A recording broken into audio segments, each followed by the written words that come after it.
నేను ప్రకటిస్తున్న దేవుడు మన స్థితిని చూస్తాడు. యేసు ప్రభువుని ప్రేమించిన ఒక కుటుంబం ఉందండి, బేతనీ అనే ప్రాంతంలో. ఆ ప్రాంతంలో ఇద్దరు ఆడవాళ్ళు, ఒక మగవాడు ఉన్నాడు. ఆ కుటుంబంలో వచ్చిన కష్టం ఏంటంటే, ఇద్దరు ఆడవాళ్ళు బాగానే ఉన్నారు కానండి, మగవాడు రోగి అయిపోయి ఉన్నాడు. కృప ఏంటంటే, నాకే చూడాలందరూ పద్దాక ఆ బేతనీకి వెళ్ళాడంటే యేసు ప్రభు వాళ్ళ ఇంటికే వెళ్తాడు. యేసు ప్రభు ఎప్పుడు వెళ్ళినా కానీ ఆ ఇంటికి వెళ్తాడు. కానీ వెళ్ళినప్పుడు మనోడు ఉన్నాడు. ఎవరుండరమ్మా? లాజరు ఉన్నాడు. ఎందుకు? ఎక్కడెక్కడ తిరుగుతాడో మనకు తెలియదు. లాజరు ఉన్నాడు. కృప ఏంటంటే, మనం ప్రార్థనకి వెళ్తాం కానీ ఆడవాళ్ళు వెళ్తారు, మగవాళ్ళు వెళ్ళరు. లేకపోతే మగవాళ్ళు అంటే భార్యాభర్త వెళ్ళినా, తల్లిదండ్రులు వెళ్ళినా బిడ్డలు మాత్రం ప్రార్థన తీసుకెళ్ళరు. ఇప్పుడే వస్తాను మమ్మీ అంటాడు, వాడు పోయి ఎక్కడ కూర్చో ఉంటాడు. స్తోత్రం, హల్లెలూయా. ఇప్పుడు జాగ్రత్తగా అండి, బైబిల్ చెబుతున్న మాట ఏంటంటే, ఇద్దరు ఆడవాళ్ళు బాగానే ఉన్నారు. కారణం, ఒకళ్ళేమో యేసు ప్రభు పాదాల దగ్గర వారి సమయాన్ని గడుపుతున్నారు, ఒకళ్ళేమో యేసు ప్రభుకి పరిచయం చేస్తూ ఉన్నారు. స్తోత్రం. నిజంగా అండి, ఈ సభల నిమిత్తము దేవుని బిడ్డలు, సంఘంలో ఉన్న వాళ్ళు, స్త్రీలు పురుషులు ఎంత బాగా కష్టపడుతున్నారండి. నా నిండు హృదయాంతరంగంలోంచి వందనాలు చెప్తున్నాను. ఎంత ప్రయాస! దేవుని సన్నిధిలో ప్రయాసపడేవారు, దేవుని సన్నిధిలో కష్టపడేవారు మనుషులు మర్చిపోతారు కానీ దేవుడు మర్చిపోడు. స్తోత్రం. పగలనక రాత్రనక, సమయం అనక అసమయం అనక, అన్నం అయిపోతే అన్నం వండాలి, వారే ప్రార్థన చేయాలి, వారే ధనాన్ని ఇవ్వాలి, వారే అంతా చేయాలి. బైబిల్ చెప్తున్న మాట తెలుసా? మార్తా మరియా ఇద్దరు మనుషులు ఉన్నారు, ఇద్దరు స్త్రీలు ఉన్నారు. ఒకళ్ళేమో యేసు ప్రభు పాదాల దగ్గర కూర్చొని వాక్యం వింటూ ఉన్నారు, ఒకళ్ళేమో యేసు ప్రభు కోసం పరిచయం చేస్తూ ఉన్నారు. వాళ్ళు పూర్ణ ఆరోగ్యవంతులై ఉన్నారు. అయితే యేసు ప్రభుతో కనపడకుండా, యేసు ప్రభు కనపడకుండా, సేవకులకి కనపడకుండా దొంగ సాడుకు తిరుగుతున్నాడు చూసావా, వాడు మాత్రం రోగి ఉన్నాడు అంటండి. జాగ్రత్తగా నాలి.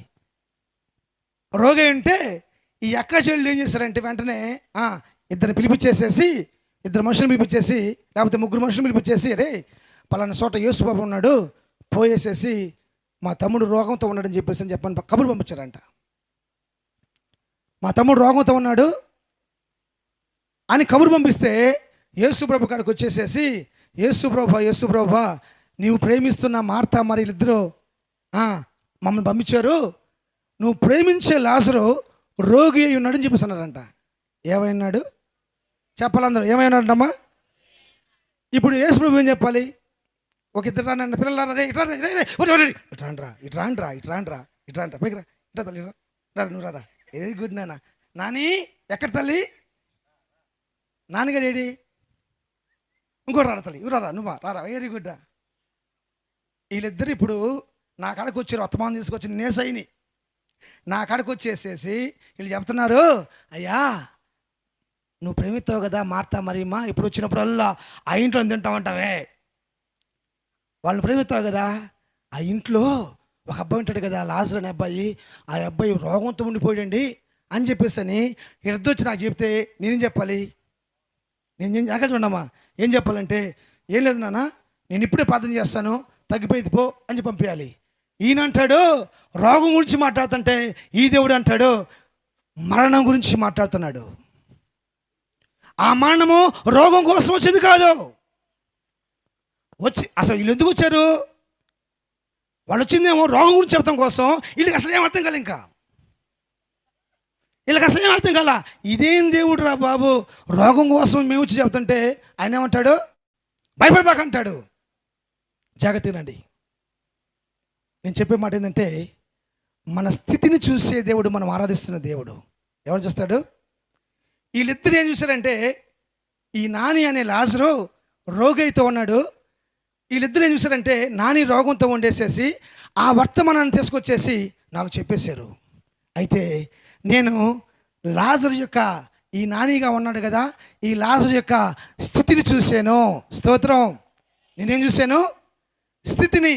అతని స్థితి ఎలా ఉంది? చచ్చిపోయాడు.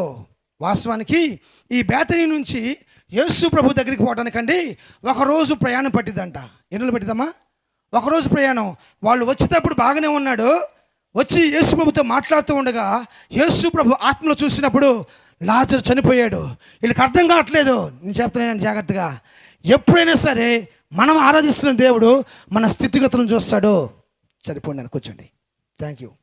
మళ్ళీ పడందరా మీతో ఇక్కడే ఉండండి. అప్పుడే కాల పైండేది ఈరోజు మనకి. హల్లెలూయా. నాకు చూడండి. హల్లెలూయా. దేవుడు మన స్థితిని చూస్తాడు. ఈరోజు ఇక్కడ నుంచొని నేను వాక్యం చెప్తానంటే ఇది అసలు నా గొప్పతనం కాదే కాదు. మా నాన్న విషయంలో కానీ, మా అమ్మ విషయంలో కానీ, మా అమ్మ తరపులు కానివ్వండి, మా నాన్న తరపులు కానివ్వండి, ఎవరు కూడా యేసు ప్రభుని నమ్ముకొని ఈ విధంగా యేసు ప్రభుని ప్రకటించిన వాళ్ళు కాదు. నేటికి కూడా మా అమ్మ చనిపోయారు. మా అమ్మగారి ఇంటికి వెళ్తే ఎవరు, ఎందుకంటే మా అక్క ₹2 బిల్లు అంత పెట్టింది పొట్టి ఇక్కడ. ఆమెకు కూతురు ఉంది. ఆమె కూతురికి 12 సంవత్సరాలు 11 సంవత్సరాలు ₹10 బిల్లు అంత పెట్టింది పొట్టి ఇక్కడ. నన్ను చూస్తే చాలు అప్పుడే చూసేసుకుని వస్తారు నా కాడికి. బొట్లు పెట్టుకుంటున్నారు, ఎందుకు పెట్టుకున్నారు అని చెప్పేసి నేను మాట్లాడతలా. నా ఇంట్లో విషయం నేను చెప్తున్నాను. నా ఇంట్లో అంటే అంత భయంకరంగా పూజ చేస్తూ ఉంటారు. మా అమ్మకి భక్తే తెలియదండి. మా అమ్మకి భక్తే తెలియదు. అలాంటి కుటుంబంలో నేను పుట్టాను. వాస్తవానికి మా చిన్నతనంలో తినటానికి తినలేదండి. నాకు చాలా బాగా గుర్తు. నా వయసు 8 సంవత్సరాలు 10 సంవత్సరాలు ఉండొచ్చు. ఆ 10 సంవత్సరాల వయసులో మేము ఇక్కడే మన పరుచూరు పక్కన జాగర్లమూడి అనే ఒక ఊరుంది, తెలుసమ్మా? ఆ జాగర్లమూడి అనే ఊరిలో కొన్ని రోజులు పొలం పని చేయడానికి మా నాన్నలు ఉంటే మేము అక్కడ ఉన్నాం. తినటానికి తినలేకపోతేనన్నా మా అమ్మ పక్కనున్న వాళ్ళు కొన్ని జొన్నలు ఇస్తే దంచి మాకు నీళ్ళలో ఉడకబెట్టి పెట్టాలని ఆలోచించింది. దంచింది బాగానే ఉంది. మా అక్కాయి పోసేసి ఆ పొలంలో అక్కడక్కడ ఉన్న ఆ కర్రలు ఎరకొచ్చింది, మంట పెట్టారు, నీళ్లు పోసింది, ఆ జొన్నలు ఇస్తుంది, ఉడకబెట్టింది. విషయం ఏంటంటే జొన్నలు పక్కలో ఇచ్చారు, అగ్గిపెట్టి ఇంట్లో ఉంది, కట్టిపుల్లలు పక్కన తీసుకొచ్చాం. కానీ ఇప్పుడు దానిలోకి ఏం లేదు తెలుసా? చెప్పాలి, ఏం లేదు. అంత దాకపోయారు మీరు, అప్పుడే కూర దాకపోయారు మీరు. ఏం లేదు, ఉప్పు లేదండి. కనీసం దాని వేయటానికి ఉప్పు కూడా లేదు. ఆ ఉడికి నాకు తీసుకొచ్చి పెట్టింది. మాకు పెడితే నోట్లో పెట్టుకుంటే అది ఏదో నీళ్లు తాగినట్టు కూడా, నీళ్లు తాగితేనే బాగుండేమో అన్నంత స్థితి, భయంకరమైన స్థితి మాది. మేము ఎవరిని తెలియలేదు. అప్పుడు మా నాన్న ఒక నిర్ణయానికి వచ్చాడు. ఏం చేశాడంటే నన్ను తీసుకెళ్ళి అక్కడే కొంతమంది ఉన్నారు పెద్దలు, వాళ్ళ కాడ జీతానికి పెడదాం, బరిగొడ్లు కాస్తాడు, జీతానికి పెడదాం అని చెప్పేసి ఆలోచించారు. ఆలోచించినప్పుడు మా అమ్మ దానికి ఒప్పుకుంది, మా అక్క కూడా దానికి ఇష్టపడింది. ఏమందంటే, సరే నాన్న, మేము ఇటు 3 పూటలు తినలేకపోతున్నాం, నువ్వన్న అక్కడికి వెళ్తే 3 పూటలు కూర తింటావురా, 3 పూటలు కూర తింటావంటే నాకు బరిగొడ్లు కాయటం తెలియదు కదమ్మా అని చెప్పేసి అన్నాను. ఏం లేదురా, కర్రపొసనం పెట్టుకో, హచ్చో అన్నది అంతే. నిజమండి. ఇప్పుడు నేను ఏం ఆలోచిస్తాను చేస్తా, ఎప్పుడు ఆ తారీఖు వచ్చింది, ఎప్పుడు నేను కర్ర పుసమే పెట్టుకొని హైచోచో అని చెప్పేసి ఆలోచిస్తూ ఉన్నాను. ఎందుకు తెలుసా? నా కడుపుకి ఆహారం వచ్చింది, అన్నం దొరికిద్ది, 3 పూట అన్నం దొరికిద్దండి బరిగొడ్లు కాసుకుంటే. హల్లెలూయా. దేవుని బిడ్డ జ్ఞాపకం చేసుకోండి, నా స్థితిని చూసిన దేవుడు. నేను బరిగొడ్లు కాసుకుంటూ మా నాన్నకి ఇష్టమే, నేను బరిగొడ్లు కాసుకుంటూ మా అమ్మకి ఇష్టమే, నేను బరిగొడ్లు కాసుకుంటూ మా అక్కకు కూడా ఇష్టమే, నేను బరిగొడ్లు కాసుకుంటూ మా తండ్రికి ఇష్టం లేదండి. నా కోసం చింతించే దేవుడికి ఇష్టం లేదు. నా కోసం చింతించే దేవుడికి నేను బరిగొడ్లు కాసుకుంటూ ఇష్టం లేదు. ఇక్కడ చూస్తున్న మీ అందరి విషయం కూడా నా దేవుడు ఇదే రోదన చేస్తూ ఉన్నాడు. కొన్ని రోజులు అయిపోయింది, 10-11 సంవత్సరాలు వచ్చేసింది. ఈ 10-11 సంవత్సరాల వయసు వచ్చినాక నా తండ్రి చనిపోయాడు. ఉండటానికి ఇల్లు లేదు, తినటానికి తిండి లేదండి. మా నాన్నే ఒక గుడ్డలో చుట్టేసేసి తీసుకొచ్చి రోడ్డు మీద పడుకోబెట్టారండి. 10 సంవత్సరాల పిల్లలం, 10 సంవత్సరాల పిల్లలం. ఏం చేయాలో అడగ తెలియట్లేదు. మా అమ్మ తరపు ఉన్న వాళ్ళు ఆదరించలేదు, మా నాన్న తరపు ఉన్న వాళ్ళు మమ్మల్ని ఆదరించలేదండి. మా నాన్నకు ఒక అక్క ఉంది, పక్క కబురు పెడితే వాడి ముఖం చూస్తాను నాకు ఇష్టం లేదని చెప్పేసింది. గత సంవత్సరం క్రితం, సంవత్సరం కూడా వాళ్ళ చనిపోతే 2 లక్షలు ఖర్చు పెట్టామని దినం చేస్తే నేను. మా నాన్న చనిపోతాం రాలా, మమ్మల్ని ఆదరించే వాళ్ళు ఎవరు, మా గురించి పట్టించుకునే వాళ్ళు ఎవరండి, మా గురించి చింతించే మనిషి లేడు. 18 సంవత్సరాలు బతికాను, అట్లానే ఇష్టానుసారంగా బతికాను, కోరుకుని తిన్నాను. నా బ్రతుకు నాకేందో తెలియలేదు. ఒకరోజు ఈ బైబిల్ పట్టుకున్నానండి. ఈ బైబిల్ పట్టుకున్నాక ఈ బైబిల్ నన్ను మార్చేసింది. Praise the Lord. ఈ బైబిల్లో ఉన్న దేవుడి యందు నేను విశ్వాసం ఉంచగా నాకు అర్థమైంది ఏంటంటే, నా గురించి చిందించేది నజరేయుడైన యేసుక్రీస్తు ప్రభువారు మాత్రమే. నా గురించి చిందించేది, నా గురించి ఆలోచించేది భూప్రపంచంలో ఎవరైనా సరే. నా భార్య నన్ను తిట్టిన దినాలు ఉండొచ్చు, నా కడుపును పుట్టిన బిడ్డలు నన్ను తిట్టిన దినాలు ఉండొచ్చు. ఆ బిడ్డ బయటికి రావడం కోసం తల్లి కడుపును కోసుకొని బయటికి తీసుకొస్తే వాళ్ళే, ఆ బిడ్డలే తల్లిదండ్రులను తిట్టి కొట్టి తరిమేసిన పరిస్థితులు ఉండొచ్చు. కానీ నా కోసం చింతించే దేవుడు, నా స్థితిని చూసిన దేవుడు నన్ను దాటిపోలేదు. 18 సంవత్సరాలు నా ఇష్టానుసారంగా బ్రతికాను. నోటు తెరిస్తే భయంకరమైన బూతు మాటలు, అబద్ధాలు. ఆడవాళ్ళంటే గౌరవించడం లేదు, మగవాళ్ళంటే గౌరవించడం లేదు. చిన్నవాళ్ళైనా పెద్దవాళ్ళైనా ధనవంతులైనా ఉద్యోగస్తులైనా ఎవరైనా భయం లేదు. నా కోసం చింతిస్తున్న దేవుడు, నా స్థితిని చేస్తున్న దేవుడు. ఎప్పుడైతే నేను ప్రభువా నా గురించి కూడా నువ్వు ఆలోచిస్తావా, నా గురించి ఆలోచిస్తావా అంటే నా దేవుడు చెప్పే మాట తెలుసా, నీ గురించి నేను ప్రాణం పెట్టాను రా, నీ గురించి నేను ప్రాణం పెట్టాను రా.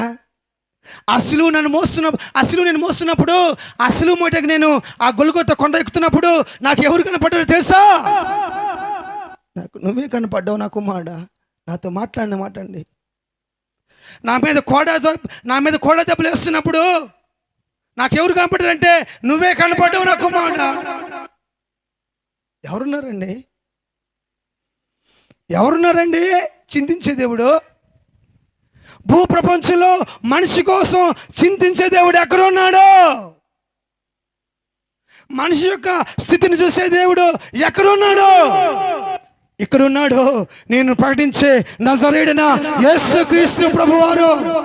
ఆయన బ్రతుకులు మారుస్తాడు, ఆయన స్థితిగతులు మారుస్తాడు, ప్రతి పంట బారిపోయిన గుండెని మారుస్తాడు, మోడు పారిపోయిన జీవితాన్ని చిగురింపజేస్తాడు. ఆయన పేరే నజరేయుడైన యేసుక్రీస్తు ప్రభువు. దానికి నేనే సాక్ష్యం అండి. ఖచ్చితంగా 20 సంవత్సరాలు వచ్చేసింది. 10 సంవత్సరాలు తిరిగేలోపు నా బతికింది తెలుసా అండి. 10 సంవత్సరాలు తిరిగేలోపు నా బతికింది తెలుసా? చెన్నైలో మేము ఉన్నప్పుడు బ్యాంక్ మేనేజర్ గారు ఫోన్ చేసి, చీఫ్ మేనేజర్ ఫోన్ చేసేసి, సార్ మా బ్యాంకులో ఒక 10 లక్షల రూపాయలు టాస్లు కొట్టాను సార్, 2 ఇడ్లీ తిని డబ్బులు కట్టాను లేదండి. నా బతుకు నా వల్ల అయితే ఏం కాదు, నా స్థితిని చూసిన దేవుడు నన్ను మార్చేశాడు అంతే. దానికి నేను సాక్షినండి. చెన్నైకి పోవటం దేవుని చిత్తం, చెన్నై నుంచి రావటం కూడా దేవుని చిత్తమే. హల్లెలూయా. దేవుని బిడ్డ జ్ఞాపం చేసుకోండి, నీ కోసము చింతించే దేవుడు ఎవరైనా ఉన్నారంటే ఇది నీ పుస్తకంలో రాసుకో, నీ డైరీలో రాసుకో. నీ కష్టస్థితిలో ఉన్నప్పుడు, నీ శ్రమల కాలంలో ఉన్నప్పుడు, నీ ఇబ్బందుల్లో ఉన్నప్పుడు, ఇరుకులో ఉన్నప్పుడు, వేదనలో ఉన్నప్పుడు, కన్నీళ్ళలో ఉన్నప్పుడు, ఆదరించేవారు లేనప్పుడు, పలకరించేవారు లేనప్పుడు కంపల్సరీ నువ్వు యేసయ్యా నా గురించి చింతించే దేవుడు నువ్వేనా అని నువ్వు పిలవగానే పరిగెత్తుకుంటూ నీ చెంతకు వస్తాడు. ఎందుకు తెలుసా? నీ స్థితిని చూసే దేవుడు ఆయన. నీ స్థితి మార్చేంత వరకు నిన్ను విడిచిపడ్డాడు ఆయన. నేను ధైర్యంగా మాట్లాడుతున్నాను. యేసు ప్రభు